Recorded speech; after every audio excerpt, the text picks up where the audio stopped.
তো দুদিন আগে গেছিলাম মেমারি একটু দরকারি, তো ওখান থেকেই চলে গেছিলাম বইমেলা। যেহেতু এখন মেমারিতে হচ্ছে বইমেলা, তো অনেক দিন ধরেই হচ্ছে, তো যাওয়ার হয়নি, এখনও পর্যন্ত হয়নি। তো ভিডিওটা অনেক দিন আগেকার, প্রায় 3-4 দিন আগেকার। তো তখনই গেছিলাম একটু মেমারি বইমেলাতে দুপুরবেলা। তো কাজ টাজ মিটিয়ে তখন আমাদের যেতে প্রায় 2-2:30টার মতো বেজে গেছে। এসে দেখছি তো মেলা পুরোই ফাঁকা। দুপুরে আর কটা লোক থাকবে, কিছু সামান্য লোক ছিল, তো এসে একটু দেখে নিচ্ছিলাম।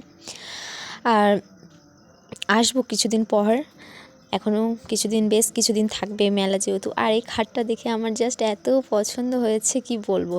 তো দেখো এখানে যে এভাবে এগুলোও বিক্রি হয় এটা আমার জানা ছিল না। তো এখানে এসে আমার চোখ দাঁড়িয়ে গেছে এদিকে। তো এখান থেকে কিছু নেবো না, তাই কি কখনো হয়? আরও আমাকে সমান বলছে কিছু নিতে হবে না, এখান থেকে চলো।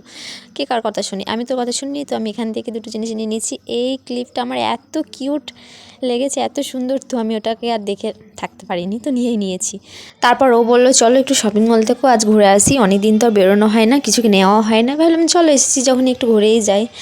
তো এসেই তো দেখি মাথায় হাত, এত কালেকশন নিউ মানে তুলেছে, মানে এনেছে, তো কী বলবো, মানে এত সুন্দর। তো যেটা দেখি সেটাতেই মানে ভালো লেগে যাচ্ছে। সোয়েটারগুলো খুব সুন্দর ছিল, বেশিরভাগ ছিল ভালো ছিল আর কি, হুডিগুলো তো ওগুলো তো বেশি ভালো লেগেছিলো আমার। আর জামাগুলো তো খুব সুন্দর ছিল, দামটা একটু বেশি ছিল মনে হলো আমার যেহেতু। তো চলো এদিকে আমি সব কিন্তু ঘুরে ঘুরে দেখছি, অনেক দিন আসাও হয় না। তো মানে শপিং মলে গেলে কিছু যদি না নেওয়া হয় না, মনটা আমার কেমন খারাপ লাগে, মানে কীরকম একটা খারাপ লাগে যে কিছু নেওয়া হলো না।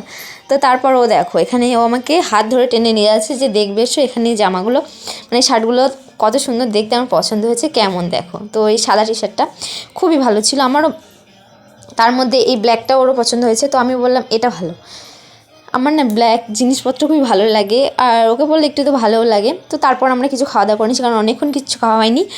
তো আজকের মতো এতটুকুই, টাটা।